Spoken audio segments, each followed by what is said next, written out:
Hello guys, good evening. So guys, ये vision के 31 अक्टूबर के डेली करंट अफेयर्स की मैगज़ीन है। तो गाइस, आप ये समझिए कि हम टाइम के साथ ही चल रहे हैं। हम मतलब कि जो लेटेस्ट मैगज़ीन है वही करवा रही हूँ मैं। 1 नवंबर आपको पता है संडे होता है। आज आएगी 1 एंड 2 नवंबर की, जो हम कल कवर कर लेंगे, ठीक है। लेकिन 1 एंड 2 नवंबर की आने से पहले हम ये अपलोड कर देते हैं, तो आप टेंशन मत लिया करो यार, ठीक है। तो चलिए अपनी फर्स्ट न्यूज़ स्टार्ट करते हैं। इलेक्शन कमीशन ऑफ इंडिया ने अभी क्या किया, जो कांग्रेस के लीडर है कमलनाथ, उनको रिमूव कर दिया from the parties list of star campaigners, ठीक है। तो गाइस, ये जो टॉपिक है कहाँ पे कवर होगा, GS2 का पॉलिटी एंड गवर्नेंस सेक्शन में।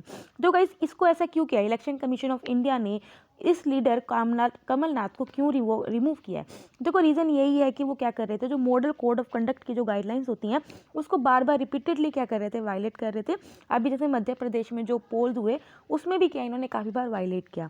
अभी क्या, जो मॉडल कोड ऑफ कंडक्ट की जो मैनुअल है उनकी गाइडलाइंस के अकॉर्डिंग क्या है, इलेक्शन कमीशन ऑफ इंडिया क्या है, कुछ इंस्ट्रक्शंस हैं वो इशू कर सकता है कैंपेन्स को ट्रैक करने के लिए। मतलब किस तरह से जो कैंपेन्स हैं वो चल रही हैं उनको वो ट्रैक कर सकता है।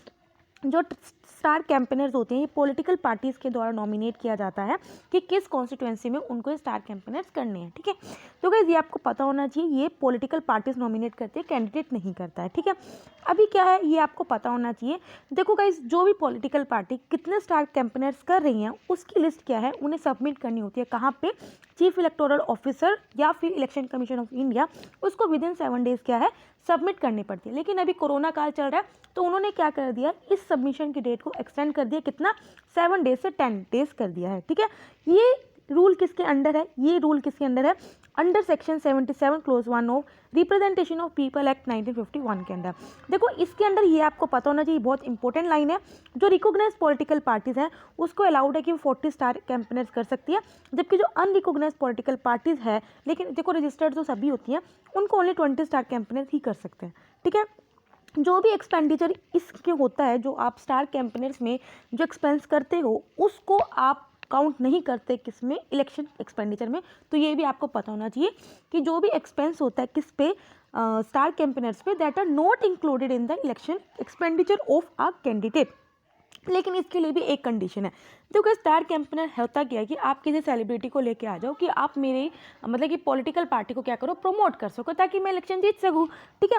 तो लेकिन अगर वहाँ कैंडिडेट इस रैली में अगर वो खड़ा दिख गया तो वो जो रैली में जो एक्सपेंडिचर है वो फिर उसके इलेक्शन एक्सपेंडिचर में काउंट हो जाएगा, ठीक है। तो इसमें यही बोल दिया, लेकिन इसमें कंडीशन है कि स्टार कैंपेनर तभी उसको माना जाएगा जब तक वो जो कैंडिडेट है वो उस जनरल कैंपेन में वहाँ पे नज़र नहीं आएगा, ठीक है। अगर कैंडिडेट या कोई भी जो उसका इलेक्शन एजेंट है, अगर उसने उस स्टार कैंपेनर के साथ स्टेज शेयर कर लिया, उस रैली में शेयर कर लिया, तो जो एंटायर एक्सपेंडिचर है उस रैली का वो किस में कवर होगा, वो उसके कैंडिडेट के एक्सपेंसेस में कवर होगा, ठीक है। सो गाइस, इसमें काफ़ी इंपॉर्टेंट चीज़ें थी जो आपको पता होनी चाहिए। देखो, अभी क्या इलेक्शन कमीशन ऑफ इंडिया ने क्या रूल्स को क्या चेंज किया है कोरोना की वजह से। देखो, सबसे पहले क्या, जो रिकॉग्नाइज जो पॉलिटिकल पार्टीज हैं वो जो 40 स्टार कैंपेनर्स कर सकती थी, अभी उनको 30 लिमिट कर दिया। उसी तरह जो अनरिकॉग्नाइज पॉलिटिकल पार्टीज हैं उनकी जो 20 की लिमिट थी उसे कम करके कितना कर दिया, 15 कर दिया। बाकी जो मैंने आपको बताया था, जो भी आपको लिस्ट होती है स्टार कैंपेनर्स के डाटा की, वो आपको ECI के साथ इलेक्शन कमीशन ऑफ इंडिया के पास सबमिट करना होता है विदिन 7 डेज। उसकी जो डेट है उसको बढ़ा दी गई, विदिन 10 डेज अब आप सबमिट कर सकते हो, ठीक है। सो गाइस, आई होप आपको ये समझ में आया होगा। चलिए अब अपने नेक्स्ट न्यूज़ पे चलते हैं। La Nina is back after nearly a decade's absence, says World Meteorological Organisation. देखो गाइज, आप सब जानते होंगे ला नीना है क्या। तो गाइज, ये जो न्यूज़ है GS1 ज्योग्राफी सेक्शन में कवर होगी, ठीक है। देखो, अभी क्या है, जो ग्लोबल सीजनल अपडेट के अकॉर्डिंग क्या है, जो वर्ल्ड मेट्रोलॉजिकल ऑर्गेनाइजेशन है उन्होंने बोल दिया कि जो ला नीना वेदर फिनोमिना है वो वापस सेंट्रल और ईस्टर्न इक्वेटोरियल पैसिफिक ओशन में आ चुका है और एक्सपेक्ट कर रहे हैं कि 1 साल तक ये रहेगा।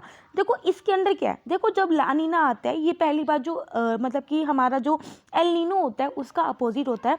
जब ला नीना आता है तो हमारे जो साउथ ईस्ट एशिया है वहाँ पे काफ़ी पॉजिटिव इफेक्ट देखने को मिलता है मॉनसून में, ठीक है। लेकिन जो हॉर्न ऑफ अफ्रीका हो गया, जो सेंट्रल एशिया होता है, वहाँ पे क्या है, रेनफॉल कम होती है एज कम्पेयर टू एवरेज, ठीक है।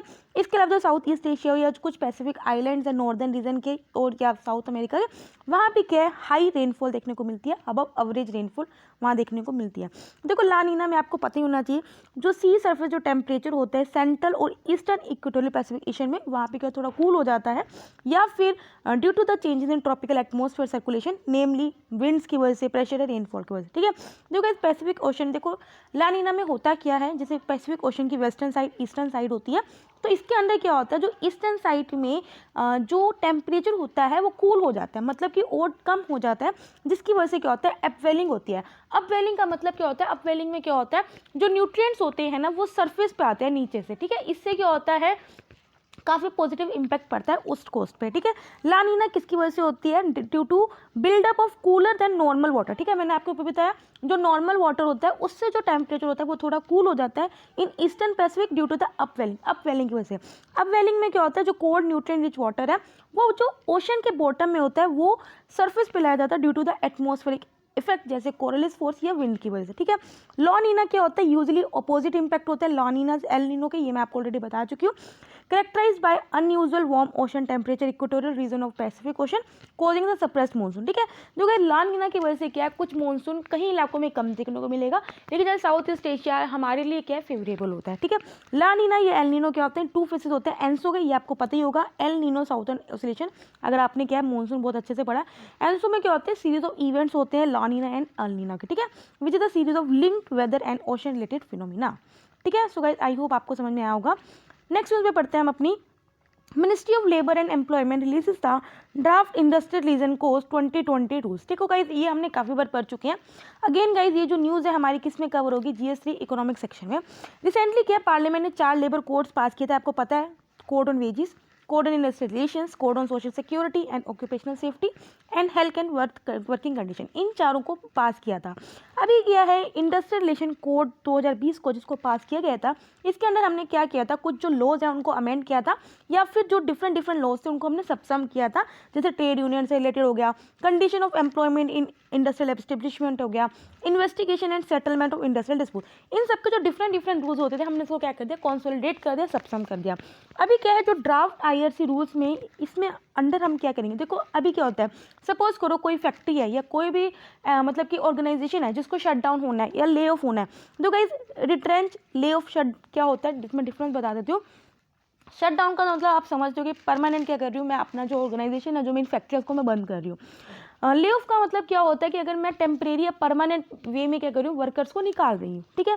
रिट्रेंच का मतलब क्या होता है जब मेरी मतलब कि मेरी फैक्ट्री की मैं अपनी इकोनॉमिक एक्टिविटी को कम कर रही हूँ, ठीक है, क्यों, या तो मैं किसी कोई स्ट्रेस फेस कर रही हूँ तो इस वजह से मैं क्या वर्कर्स को निकाल रही हूँ, ठीक है।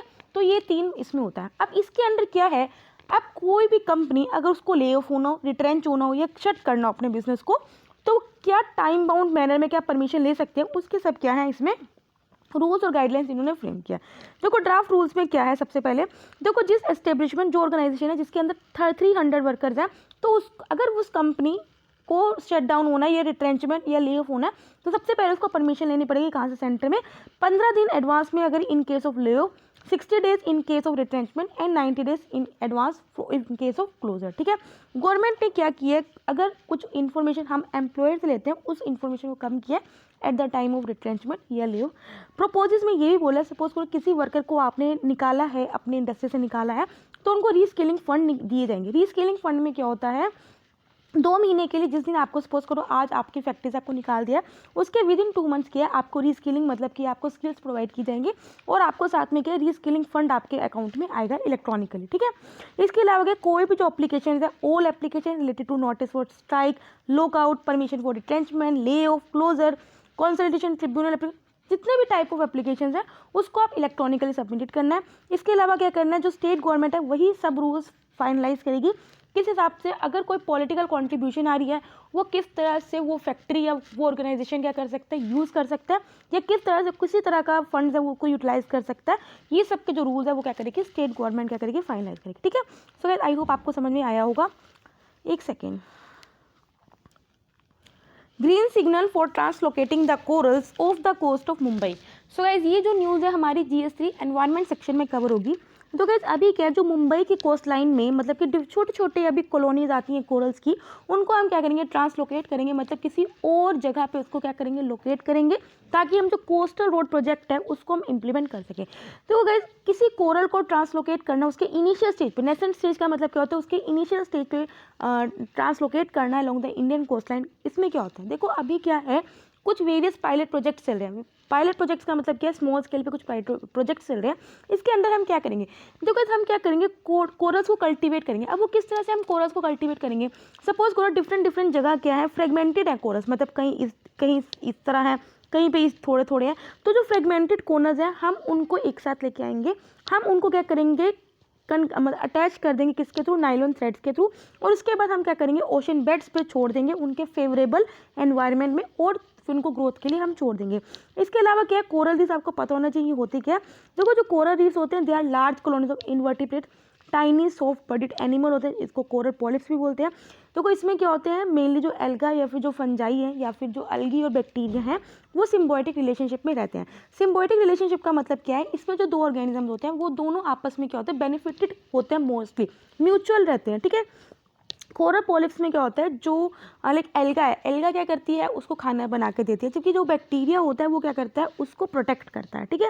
जो जूथलिस है वो उसको कलरफुल ह्यूज भी प्रोवाइड करता है, ठीक है।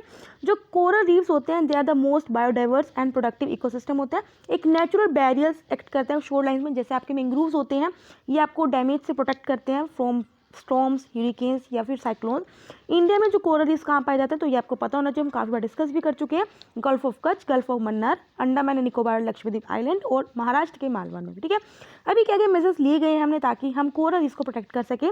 देखो आप पढ़ सकते हो, coastal ocean monitoring and prediction system है, land ocean interactions in coastal zones, integrated coastal and marine area management. इसके अलावा क्या कोरल ब्लीचिंग अलर्ट सिस्टम है। इसके अंदर हम क्या करेंगे, एक सैटेलाइट यूज़ करिए जो क्या करेगा, जो अगर जो सरफेस का जो टेम्परेचर है, सी सरफेस टेम्परेचर को मेजर करेगा, अगर एज सच क्या है, थर्मल स्ट्रेस वहाँ पे फेस हो रहा है जो कोरल्स नहीं सह सकते। इसके अलावा क्या कोरल रीफ रिकवरी प्रोजेक्ट है, ये ज्वाइंट इनिशिएटिव है किसका, wild life trust of India और गुजरात फॉरेस्ट डिपार्टमेंट का, जो सपोर्ट कर रही है टाटा केमिकल लिमिटेड, ठीक है। तो आपको इसके बारे में पता होना चाहिए, ठीक है। सो गाइस नेक्स्ट न्यूज़ पढ़ते हैं। सुप्रीम कोर्ट ने अभी मिरर ऑर्डर को इशू किया इन चाइल्ड कस्टडी केस। तो गाइस ये मुझे काफ़ी अच्छा लगा, ये मतलब कि जो टॉपिक है, ठीक है, मतलब कुछ न्यू है इसमें, मिरर ऑर्डर क्या होता है, मतलब मुझे भी नहीं पता था, ठीक है। तो गाइस ये जो न्यूज़ है हमारी किस में जाएगी, सोशल इश्यूज़ में कवर होनी चाहिए, ठीक है, GS1, आइदर इन GS1 और GS2।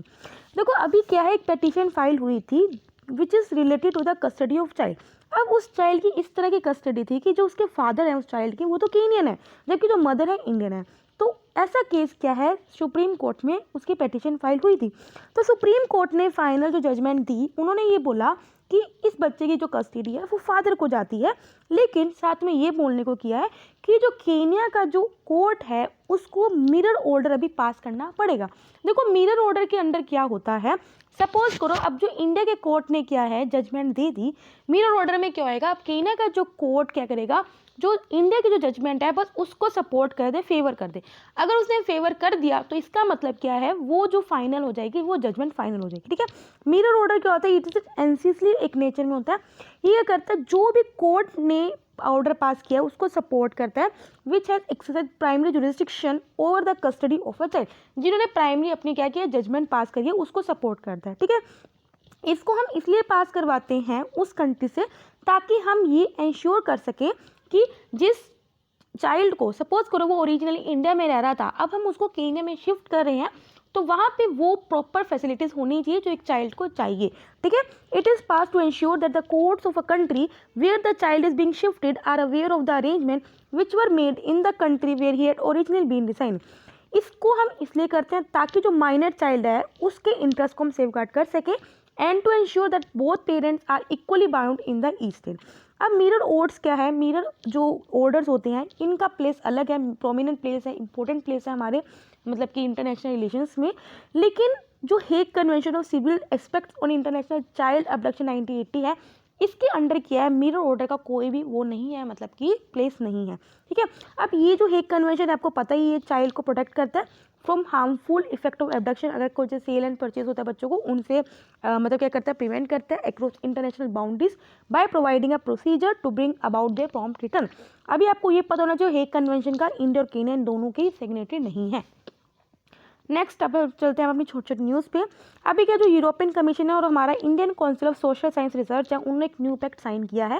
देखो अरेंजमेंट इसलिए किया ताकि हम क्या कर सकें, साइंटिफिक कॉपरेशन को एनहेंस कर सकें और जो हमारे इंडिया के जो सोशल साइंटिस्ट हैं उनको एनकरेज कर सके कि वो क्या कर सकें, यूरोप की जो रिसर्च टीम है उनके साथ क्या कर सके, उनको ज्वाइन कर सके, जो फंड की जाती है किसके द्वारा, यूरोपियन रिसर्च काउंसिल के द्वारा टेम्परेरी बेसिस पे। देखो जो ये फाउंड हुई थी 2007 में। देखो जो यूरोपियन रिसर्च काउंसिल है इसका एम यही है कि हम क्या कर सके, यूरोप में हाई क्वालिटी रिसर्च को एनकरेज कर सके थ्रू कॉम्पिटिटिव फंडिंग भी प्रोवाइड करते हैं और वहाँ के जो इन्वेस्टिगेटर हैं उनको सपोर्ट कर सके। ERC जो यूरोपियन रिसर्च काउंसिल है, ये फ्लैगशिप कंपोनेंट है किसका, होरिजन 2020 का। ये European Union research framework programme है ताकि 2014 से 2020 का। अभी क्या है, ये कोऑपरेशन प्रोवाइड करेगा अंडर द यूरोपियन यूनियन का एक और आने वाला है रिसर्च एंड इनोवेटिव प्रोग्राम जिसका नाम है होरिजन यूरोप, जो कि 2021 से 2027 में चलेगा।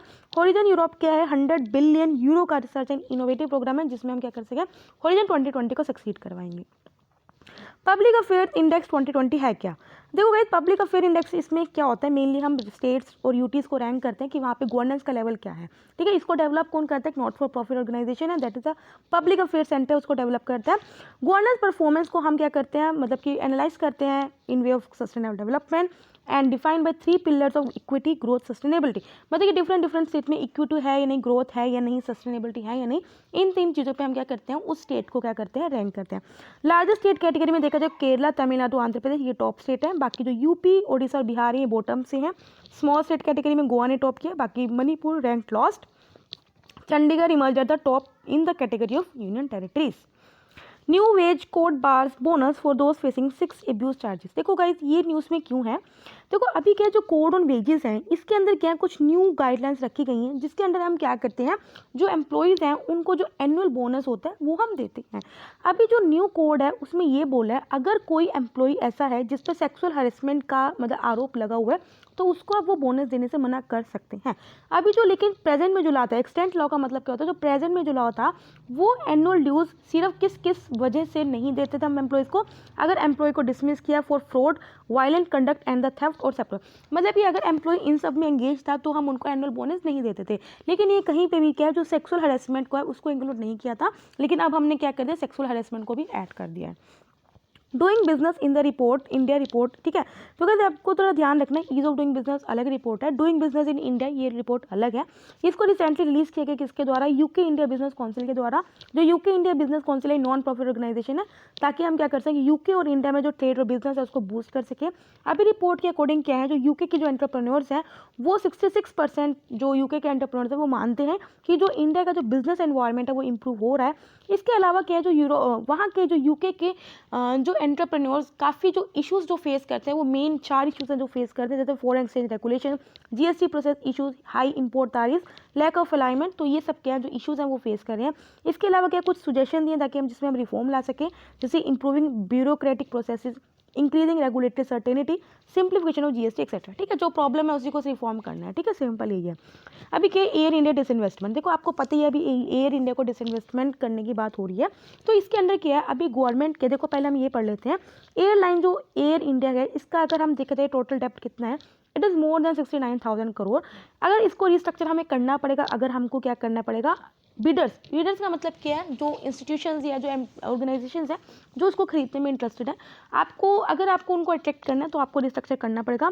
गवर्नमेंट ने ये डिसाइड किया कि अब वो 100% ही क्या कर देगी, अपनी शेयर होल्डिंग को बेच देगी। ठीक है, अभी क्या है इसके अंदर क्या है, इसकी डिसइन्वेस्टमेंट प्रोसेस में गवर्नमेंट क्या कर रही है, खुद प्री डिटरमाइन नहीं कर रही कि क्या लेवल है डेप्ट का, वो ऑप्शन देगी, जो भी प्राइवेट ओनर है जो उसको परचेज करना चाहता है उनको ऑप्शन देगी कि आप खुद डिसाइड करो कि आप कितना ज़्यादा जो डेप्ट है वो आप एब्जॉर्ब कर सकते हो। ठीक है, तो सिंपल यही है न्यूज़ में। सरदार सरोवर डैम तो आपको पता ही होगा, ये एक 1210 मीटर का लॉन्ग कॉन्क्रीट ग्रेविटी डैम है जो कहाँ पे, नर्मदा रिवर पे है, गुजरात के केवदिया रीजन में। नर्मदा ये भी आपको पता होगा 5th लार्जेस्ट रिवर है इंडिया में, जो अमरकंटक रेंज MP से ओरिजिनेट होती है और इंपोर्ट होती है अरेबियन सी में at the gulf of Cambay. It is a part of Narmada valley development project, जिसका एम यही ताकि हम ज़्यादा से ज़्यादा पावर को जनरेट कर सकें और वाटर को सप्लाई कर सकें for drinking and irrigation purposes, specially to the states of Gujarat, Madhya Pradesh and the Maharashtra. Last news that is the पेलेगोरोथिंडिस, जो कहते एक जाइंट बर्ड है जो कि 50 मिलियन ईयर्स एगो कभी हमारे अर्थ पे रहता था। इसके जो विंग स्पैन थे वो अप टू 21 फीट थे और ये ट्रैवल करता था widely over the earth ocean for at least 60 million year. अभी क्या रिसेंटली जो इसकी फॉसिल्स हैं उनको आइडेंटिफाई किया है, इससे पहले कि इसको रिकवर किया गया था अंटार्कटिका से। ठीक है, सो यहाँ पे डेली करंट अफेयर्स कंप्लीट होते हैं। अगर आपको पसंद आए तो लाइक करना, कोई डाउट हो कमेंट करना। तब तक ले बाय बाय, टाटा।